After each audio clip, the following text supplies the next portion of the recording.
Hi guys, it's Rachel at WTI, and I want to show you a slime that I love my daughter playing with because it does not make a massive mess. It is by YUMMMERZ, and it is Berry Bliss Whipped Slime.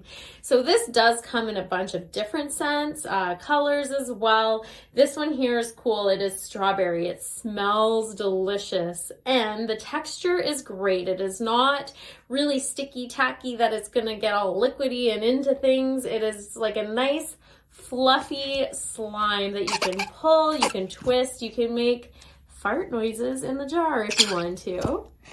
And I love that it has this cute little sign on the side, Nuri Fun Facts. And it is total fun, 100%, deliciously scented, 25%, smoothly gooiness, 60%, twisty and stretchy, 10%, sticky tacky tastic, 5%, which is true. This is a beautiful fluffy slime. My daughter loves it because it also comes in this really cool jar so she can bring it different places if she wants to, and store it right inside so that it is not going to make a mess, and it keeps it that nice moisture texture, which we absolutely love. But that's just my point of view.